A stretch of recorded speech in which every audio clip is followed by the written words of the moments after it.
Mesdames, Messieurs, bonsoir et bienvenue à votre émission si tu le vis, c'est humain, c'est tout. Dernière émission de la saison en cette période de confinement qui s'en va tranquillement pas vite vers un déconfinement. Toujours aussi un immense plaisir d'avoir avec moi, en collaboration via le web, M. Michel Langelier, réalisateur et recherchiste et animateur de cette émission. Alors tout d'abord, bonsoir Michel. Bonjour, mon cher Mirko. Hey, content de te revoir. Ça va toujours bien? Oui, on tient le cap. Les services, si on parle des services du Centre d'action bénévole, c'est maintenu. Les gens sont engagés. Tout va bien de ce côté-là. On maintient les normes qu'on doit respecter. Nos bénévoles sont actifs. Ça va très bien. Dans le contexte, bien sûr, qu'on vit actuellement, là, ça va super bien. Déjà la dernière émission de la saison, on voulait peut-être rappeler à l'ensemble de nos téléspectateurs ce qui a motivé au départ la réalisation et la production de cette émission. Oui, mais avant, oui, tout à fait. Dans le fond, tu me nommes comme le réalisateur, tu me donnes beaucoup de crédit, mais l'idée de base, je tiens à dire aux gens que c'est toi qui l'as eu, c'est toi qui m'a contacté dans le fond. Puis ta demande à ce moment-là, c'était comment on peut amener un peu de positif dans la vie des gens. C'était au début du COVID, là. Là, c'était les statistiques, les nouvelles tout le temps. Puis toi, à la télévision communautaire, vous aviez des reportages avec plein de choses graves qui se passaient. Fait qu'il y a eu une demande, comment on peut amener du positif aux gens? Mais moi, j'en ai parlé à ma boss, étant donné que je suis intervenant psychosocial au programme Proche Aidant. On a trouvé une façon, ensemble, les trois, d'arriver à une chronique intéressante. Euh, Fait que c'est parti d'une volonté d'amener du positif. Mais on l'a fait à plusieurs sauces. On a eu la chance de rencontrer une dame aînée de 90 ans, c'était spécial, une jeune bénévole de 21 ans. On a parlé de la gestion des émotions, de la gestion de conflits, comment gérer l'anxiété, améliorer sa santé mentale. On a parlé de plein de sujets. Fait que ce fut une expérience très humaine. C'est juste comme ça que j'ai le goût de le définir. Moi, ça m'a apporté beaucoup de préparer ces chroniques-là et de parler avec différentes personnes qu'on ne parle pas habituellement. Fait que ça a été un privilège, puis on est bien content, puis voilà. Et au menu de notre dernière émission, ça va tourner autour de l'espoir, du réalisme et du positivisme. Mirko, sincèrement, moi au départ, je me disais, bon, Mirko s'est adapté à nos demandes, mais là, pour la dernière chronique, je veux lui faire plaisir. Je veux répondre à son premier besoin qui était comment amener du positif dans la vie des gens. Alors, questionnant de ma part, comment je fais ça? Parce que moi, au niveau du positif, tu sais, des gens qui te disent, tu sais, tu peux vivre des souffrances difficiles, puis qui disent, ben là, il faut que tu es positif, tu lâches prise. Moi, dans mon cas, ça peut me refermer comme personne. Je me disais, qui peut parler aux gens de positif? Qui peut faire des suggestions? Qui peut... Et que cette personne-là va être entendue et que le message va résonner chez les gens. Tout de suite, pop-up dans ma tête, Nathalie Simon.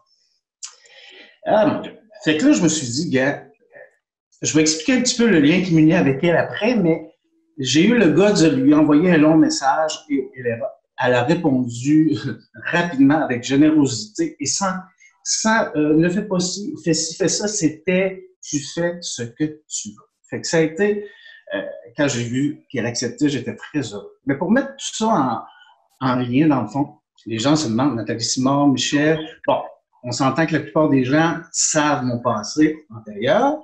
Euh, je rappelle que j'ai fait 25 ans, j'ai été dans le monde du spectacle à Montréal. Comme danseur professionnel, principalement par la suite, on parle des lunettes, par la suite chorégraphe, bon, toutes sortes de choses. J'ai commencé à danser avec des petits contrats, mais là est arrivé le contrat. Je vais me reculer. Nathalie au maximum. Je ne sais pas là, si vous vous en souvenez. On va parler aux gens. Là. Vous souvenez-vous du village de Nathalie? Nathalie travaillait beaucoup avec les jeunes, les adolescents. Je me souviens des spectacles avec son frère René à la Place des Arts pour Noël. C'était familial et principalement. Mais là, en 90, arrive Nathalie au maximum. Là, on est passé de l'adolescente à la femme. Elle arrivait avec un album, avec un son très actuel. Habillée, perfecto, petits vêtements de cuir, colorés, petite coupe, et avec 6 danseurs dont j'ai eu la chance de faire partie. Ça a été incroyable, habillé en perfecto, on se sentait de choc. Je veux juste... Bonjour Nathalie, je veux juste te dire bonjour tout de suite. Allô, allô. Oh, quel bonheur, Michel. Hey, merci de votre invitation, Mirko et Michel. Michel, je t'aime tellement, tu le sais, hein?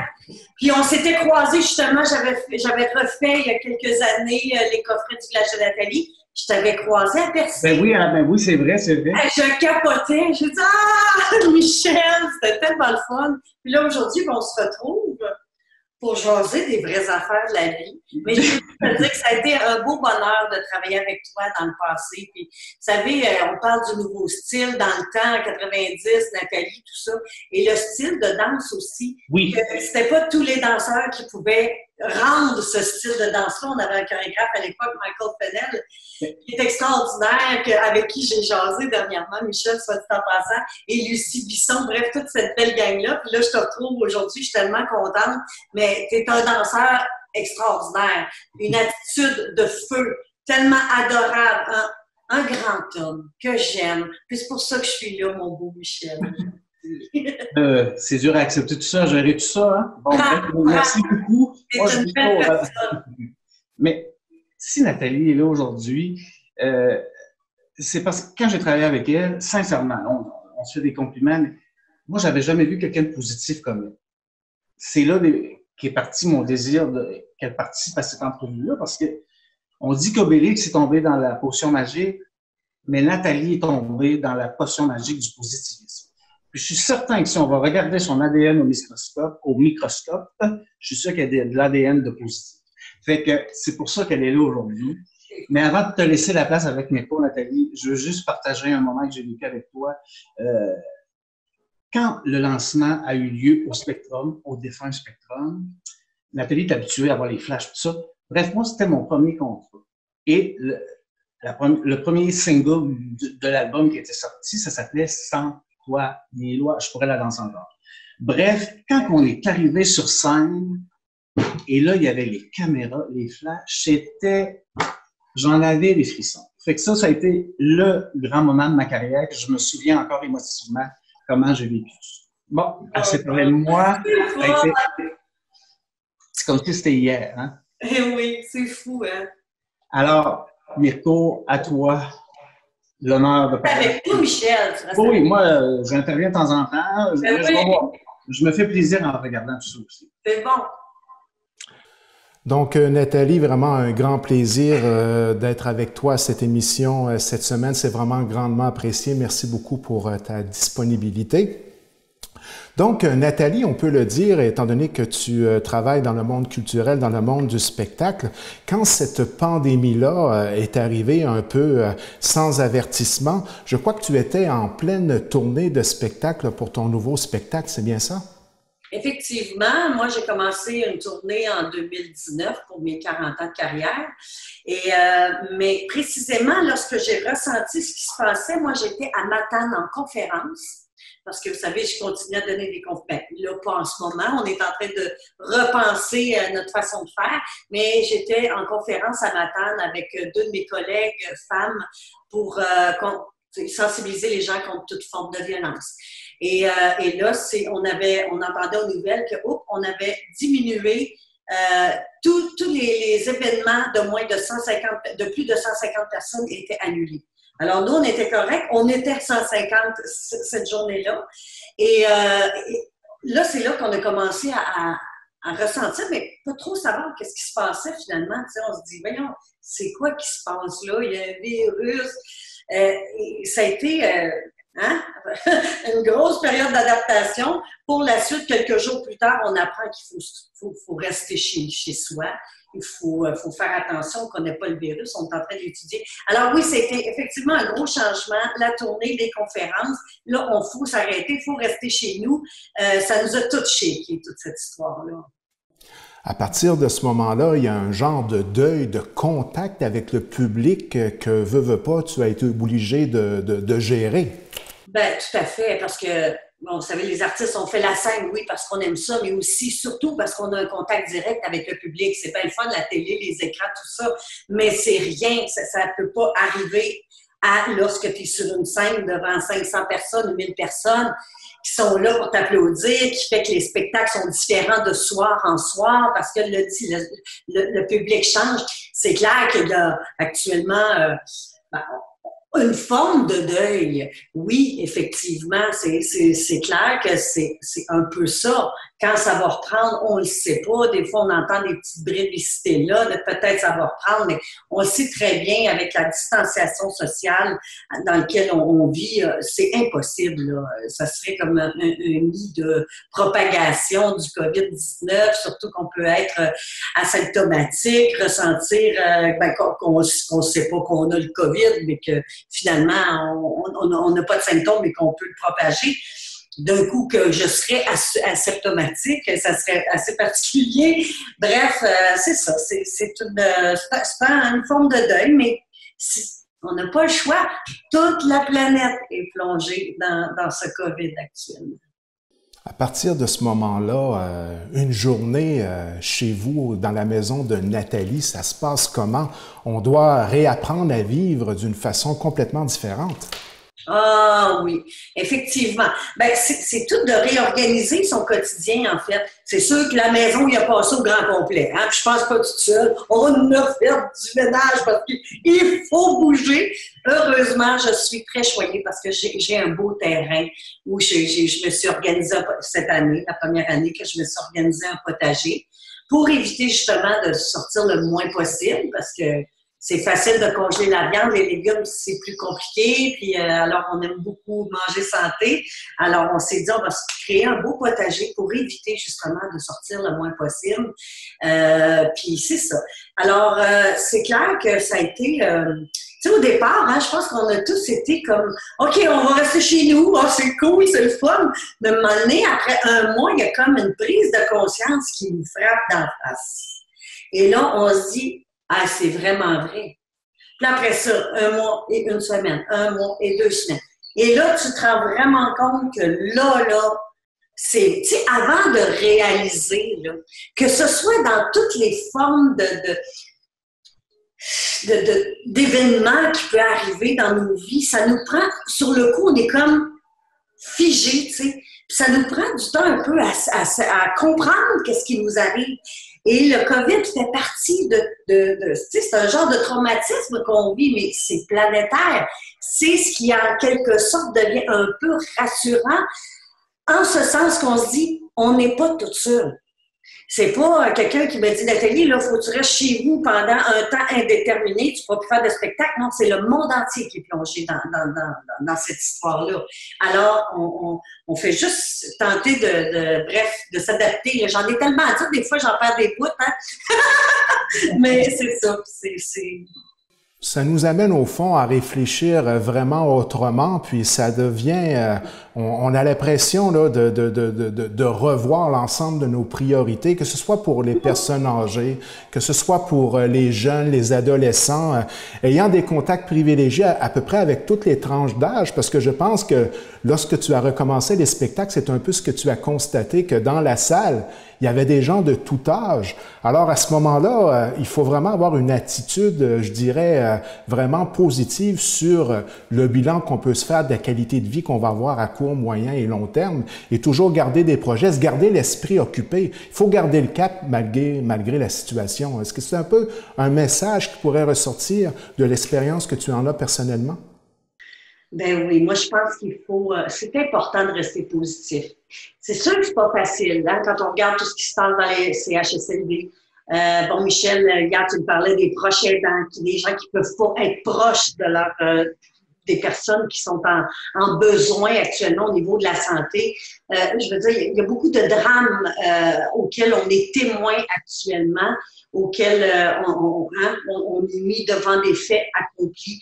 Il y a un grand éveil de conscience face aussi à notre gouvernement par rapport à ce qui se passe dans les CHSLD, que l'on traite nos aînés de cette façon-là. C'est inacceptable. C'est triste parce que dans la vie, parfois, ça prend des drames pour se réveiller. Alors, le petit COVID a dû servir à ça, ben ça aurait servi à quelque chose de très, très, très important dans notre société, parce qu'on comprend que, puis on dirait que nous, tu sais, comme moi à 50 ans, là, je peux dire que je fais partie de la FADOC. Mais tu sais, moi, avant, là, je me voyais pas aînée. Moi, pour moi, les aînés, arrête de rire, Mirko. Mais pour moi, les aînés, c'était comme une catégorie à part. Hein, ça ne nous touchait pas, les aînés. C'est comme les vieux. C'est comme, hey, je suis aînée aujourd'hui. J'ai 50 ans. Là, il y a comme, hey, moi, je veux-tu être traitée comme ça? J'espère que ça sera pas comme ça, moi, quand je... Tu sais, on ne sait jamais du jour au lendemain qu'est-ce qui peut nous arriver. Hein? On le sait, on le vit actuellement avec le COVID, mais quand notre santé nous lâche, là, la santé qu'on prend pour acquis pendant tant d'années, puis qu'on pense que tout va bien aller tout le temps, mais c'est quand la maladie nous frappe qu'on prend conscience. Alors, je pense qu'actuellement, c'est une prise de conscience difficile, mais ô combien enrichissante. Triste, mais enrichissante parce qu'il y a un éveil pour justement la solidarité. Prendre conscience de qui, en ce moment, qui est au front, les infirmiers, les infirmières, les proches aidants, les médecins, ceux qui sont à l'épicerie, les caissiers, les caissières, les pharmacies, tous ceux qui travaillent pour les services essentiels actuellement, auxquels on les prenait pour acquis. C'est normal, ils sont là. Il n'y en a pas gros aujourd'hui quand on pense que le gouvernement demande 10 000 personnes. Il y a un manque de 10 000 et c'est probablement plus là, que ça là, comme chiffre, de dire on a besoin d'aide quand on pense que l'armée rentre dans les CHSLD. C'est troublant de voir ça. Mais en même temps, ça nous fait prendre conscience jusqu'à quel point ces gens-là sont d'une importance capitale. Et moi, j'invite tous ceux et celles qui... Hein, vous ne savez pas quoi faire de votre vie actuelle, allez-y. Allez-y vous engager. Allez-y aider. Aidez votre prochain, parce que je suis sûre que si on était tous, en ce moment, tous ceux qui sont debout, là, dont nous trois, on serait couchés dans un CHSLD. On souhaiterait vraiment que l'humanité se réveille pour venir nous supporter, nous aider, puis nous encourager. Parce qu'actuellement, on vit des contextes. Oui, il y a un certain déconfinement actuellement, on le sait, où les gens peuvent se rapprocher de leurs personnes qui sont dans les CHSLD, dans les hôpitaux. Il y en a qui sont en fin de vie. Bref, au moins, là, ils peuvent avoir leurs proches auprès d'eux. Heureusement, cet aspect santé, mais actuellement, quand on déconfine, il y a toujours des risques.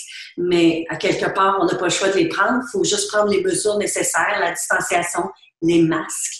On dit que ça sert à rien, mais je suis convaincue que ça sert à quelque chose parce que moi, j'étais au Japon quand j'avais 12-13 ans, j'ai fait quelques voyages là-bas. Et déjà, eux, le port du masque faisait partie de leur vie. Alors, tu sais, je voyais, on disait, pourquoi il y a une grippe, elle a un rhume, l'autre. Alors, ils se protégeaient déjà. Alors, c'est à nous de le faire aujourd'hui. On peut avoir maintenant des masques, oui, qui sont non médicalement reconnus, mais au moins, ça protège notre prochain et c'est important de le faire, ne serait-ce que pour ça. Nathalie, on parle de confinement, qu'on est maintenant à l'étape du déconfinement. Nathalie Simard, c'est une maman? Si je suis une maman, oui, certainement une maman d'une jeune fille de 26 ans, oui.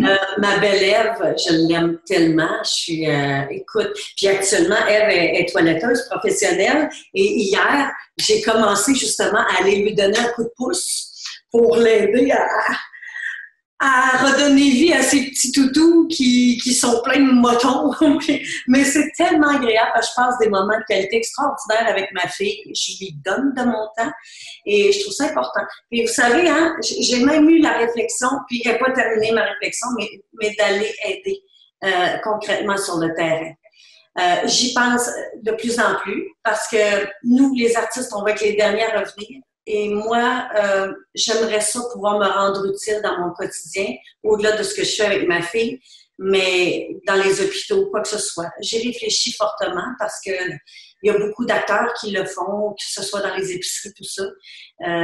Donc, devenir une essentielle. Et je trouve que c'est ça. J'espère qu'on va garder ce terme-là pour tous ceux qui sont au front actuellement, tout ça dans les épiceries, dans les hôpitaux, pharmacies, les livreurs, tous ceux qui prennent des risques pour faire en sorte qu'on ne perde pas trop notre quotidien d'une certaine façon, mais qu'on les appelle les essentiels. Qu'on se dit, ah, qu'est-ce que tu fais dans la vie? Ben moi, je suis un essentiel. Je trouve ça beau et je trouve ça touchant, puis je trouve ça important de les reconnaître à ce point-là. Donc, ouais, c'est ça. Je pense qu'on est tous d'accord pour dire que le rôle des papas et des mamans pour les jeunes en ce moment, il est fort important. Oh mon Dieu, c'est tellement important, surtout quand on pense, tu sais, j'ai beaucoup de gens, des professeurs d'école autour de moi, et c'est quelque chose. Il y a beaucoup d'inquiétudes, mais en même temps, il y a la vocation qui parle. Il y en a qui ont trouvé des solutions pour faire le travail via Zoom, via Messenger, peu importe les méthodes. L'important, c'est de poursuivre les études parce qu'on sait que c'est tellement important. Puis, en tant que parent, ben, de soutenir, ça doit pas être évident, là, les parents. On les salue, là, tu sais, ceux qui ont des tout petits puis qui peuvent pas aller dehors ou qui vivent dans des blocs appartements, c'est plus complexe, c'est plus compliqué. Puis, de faire comprendre aussi aux enfants la distanciation, le masque. C'est des choses qui sont pas évidentes. On sait que les jeunes sont beaucoup moins touchés par le COVID, même s'il y a quelques cas qui existent, mais il faut quand même conscientiser. C'est une toute autre nouvelle façon de vivre. C'est troublant parfois. Mais bon, au moins, il faut se dire qu'on a nos enfants proches de nous autres, puis que leur donner le plus d'amour possible, puis faire des activités, choses qu'on ne pouvait pas faire avant. C'est là que je dis que des fois, le confinement, tout ce qui arrive, il y a des côtés positifs parce que ça nous donne le temps de se déposer dans la vie, de focusser sur ce que l'on a et non sur ce que l'on aimerait avoir, d'apprécier la santé, d'apprécier d'être entouré de ses proches. Même si, bon, moi, je suis confinée avec ma fille, je suis chanceuse, mais tu sais, au moins de garder et prendre conscience de la merveilleuse technologie qui nous permet de faire ce que l'on fait ce soir et de rester en contact, de garder un contact avec les gens qu'on aime. On sent vraiment à travers ton discours que l'amour prend vraiment une très grande place dans ta vie. Et moi, n'ayant pas le privilège de te connaître personnellement, eh bien, je suis allé écouter quelques-unes de tes chansons et ce, très attentivement pour découvrir effectivement que ce que je souligne, que l'amour est important pour toi, j'en suis parfaitement convaincu. Lorsque tu me parles de ta fille, je reconnais la chanson « Je serai là pour toi ». C'est incroyable comment le message me paraît tout à fait authentique et vraiment cette chanson-là m'a vraiment touché profondément. Étant père de famille, moi aussi, la chanson aussi « Je veux vivre » à l'intérieur de laquelle on voit l'ensemble de ton cheminement personnel. Mais j'aimerais aborder un sujet que parfois les gens ne sont pas toujours à l'aise d'aborder, la spiritualité. J'écoutais une chanson « Prier Dieu » et je dois dire que cette chanson, je l'ai trouvée tout à fait extraordinaire. Et moi, je vais le dire publiquement, je suis catholique pratiquant.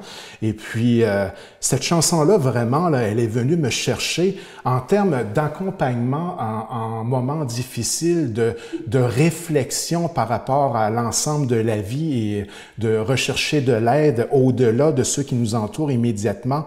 Est-ce que tu pourrais m'en parler un peu de cette chanson-là et de ta vie spirituelle, Nathalie? Ben, la spiritualité, pour moi, ben, ça a changé ma vie. Ça m'a, parce que je pense qu'on touche à la spiritualité lorsqu'on a beaucoup souffert, à mon humble avis. Et parce qu'on essaie de comprendre. On essaie de... Pourquoi moi? Il y a un paquet d'histoires qui nous ramènent à soi-même. Puis, OK, on découvre. Moi, c'est les anges. J'adore les anges. Puis, prier Dieu, pour revenir à la chanson, qui fait partie d'un concept de conférence, en fait, conférence-spectacle, qui traite toutes les formes de violence, où j'interprète quelques chansons de cet album-là, Je veux vivre, qui est une trilogie, un livre, un CD et des conférences. Et cette chanson-là, ben, c'est mon ami Régent Audet qui l'a composée, lui qui a composé en majorité toutes les chansons de l'album. Et il m'est arrivé avec ça un matin, puis il dit « Écoute ça, mon ami, écoute, cette chanson-là, ça m'a pris 1 mois avant d'être capable de la chanter. » Parce que c'était carrément ma vie qu'il avait écrit. On ressent le cheminement, comme tu le disais tantôt, dans cette chanson-là, de la vie, de l'évolution. On sent la noirceur, le départ, la difficulté, qu'on cherche la lumière, tu sais. Et ensuite, on ressent dans le deuxième couplet que, oh, il y a une petite lumière qui s'installe et plus la chanson avance, plus, OK, là, on commence à respirer, on commence à avoir une certaine compréhension. Puis c'est ça qui est important dans la vie. Et la spiritualité, moi, c'est tous les jours. C'est pas une question de prier le bon Dieu, c'est au-delà de ça. Mon père me disait toujours, mon défunt père disait toujours, crois en quelque chose. Même si c'est un arbre, une fleur, une lumière, crois en quelque chose. L'important, c'est de croire. Le lâcher-prise, tous ces aspects-là de la vie, puis c'est ça qu'on doit faire actuellement dans ce qu'on vit, là. D'essayer de comprendre, d'essayer aussi de prendre le temps de s'arrêter, de se déposer, puis de comprendre qu'est-ce qui nous arrive, puis qu'est-ce qu'on peut améliorer pour que ça aille mieux demain, par exemple. Puis de se dire souvent, on n'est pas tout seul qui vit ça. Ça fait du bien. C'est réconfortant parce que souvent, actuellement, on est comme, c'est particulier parce qu'on est tous isolés, hein. On peut pas se voir. Si on se colle, on peut se tuer. Alors, quand on pense que l'amour peut nous tuer, le fait d'aimer trop, de vouloir serrer quelqu'un dans ses bras, ben, on peut le tuer. Aurions-nous pensé qu'un jour, l'être humain aurait pu s'entretuer? Ben, on le sait, oui, on l'a vécu à travers les guerres, à travers plein de choses, des drames qu'on a vécus même ces dernières années. Mais là, actuellement, c'est particulier. C'est un virus qui nous confine, qu'on ne voit pas, qu'on ne sait pas ce qu'il est. Puis, il faut rester séparés, on ne peut pas se voir. Fait que c'est difficile. Alors, c'est important là, de se dire, OK, à prendre le temps aussi de s'aimer, de se dorloter un peu, là. Et c'est ça aussi que ça apporte. On parle de dépendance affective bien souvent dans notre société. Et c'est vrai qu'on l'est tous un peu. Il y en a que c'est plus dans l'extrême, mais c'est correct aussi de trop aimer. C'est correct. C'est mieux comme ça que de se détester. OK?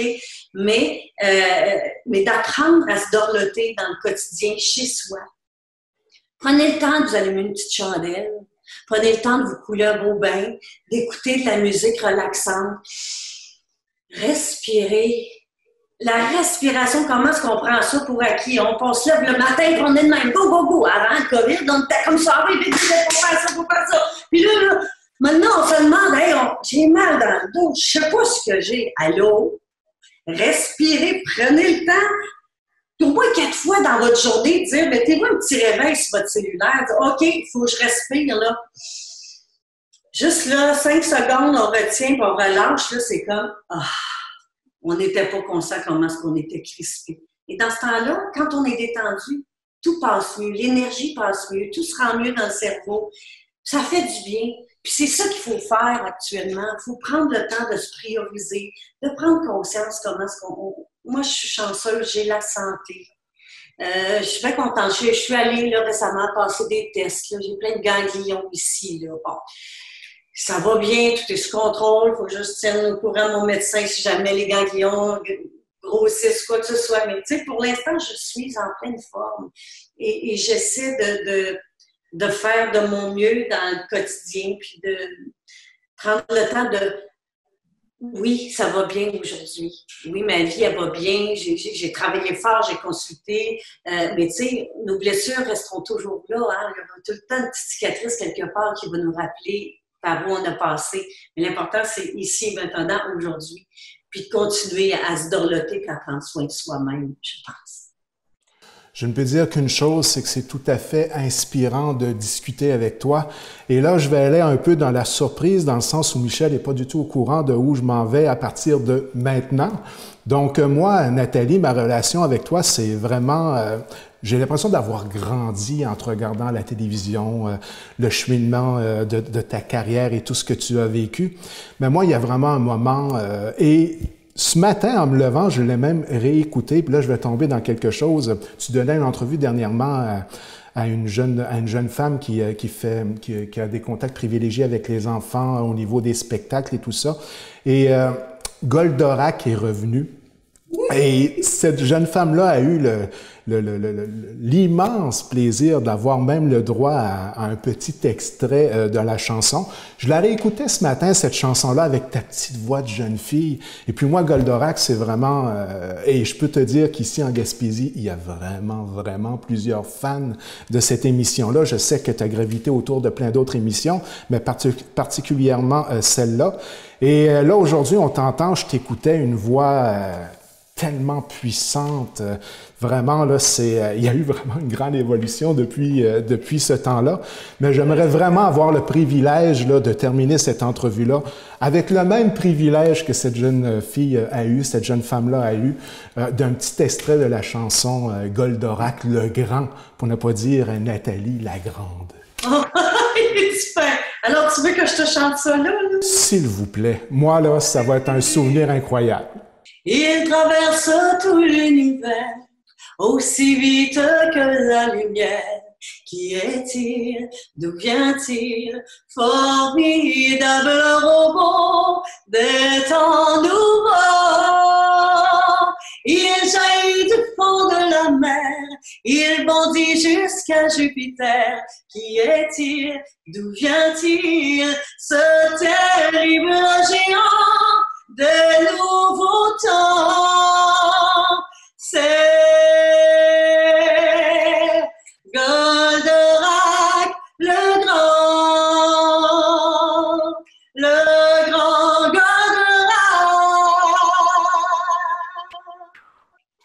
Voilà. Incroyable. Ça rappelle au complet, mais je sais pas, je me souviens du deuxième couplet. Mon beau Michel, que je t'aime, toi.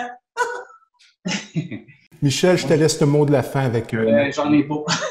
Dans le sens que tout a été dit, je pense que quoi rajouter à ce qu'on vient de vivre ensemble, à ce qui a été dit. Mais Michel, hein, tu sais, je te le disais tantôt, là, hors d'onde, mais on a comme une même vocation, toi et moi. C'est d'aider les gens sur le terrain, d'être là pour eux, d'aider notre prochain, d'aider la société. Toi aussi, Mirko, tu fais la même chose. Puis, tu vois, on a travaillé ensemble dans le flafla, les éclairages, les Kodak ici. Mais aujourd'hui, tu vois, on se retrouve pour les bonnes raisons, pour vraiment être présent pour son prochain, pour aider. Puis ça c'est beau. Moi, je suis bien fière de nous autres. Merci, Nathalie, de tout mon cœur. Jamais je te remercierai assez et je suis convaincu que ça va faire écho dans notre population. Écoutez, ça fait tellement plaisir. Merci d'avoir pensé à moi, Michel. Je suis vraiment touchée. Merci à toi, Mirko, aussi.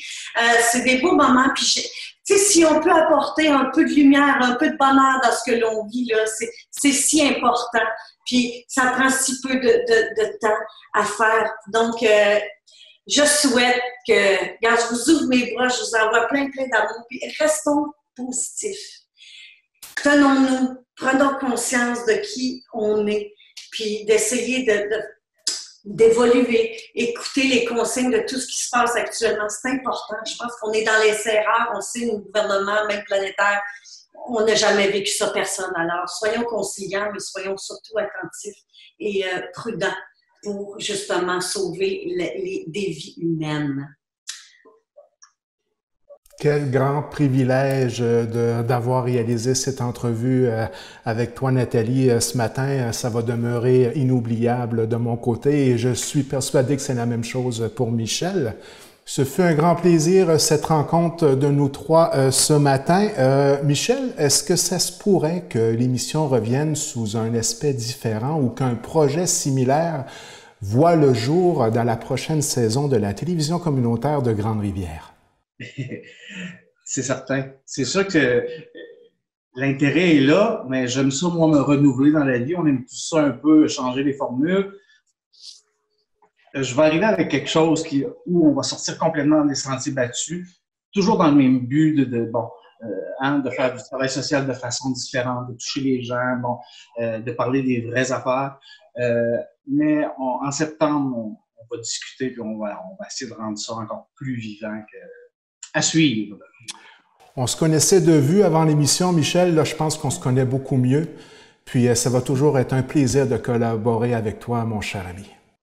Merci beaucoup. Merci à tout le monde. Au plaisir.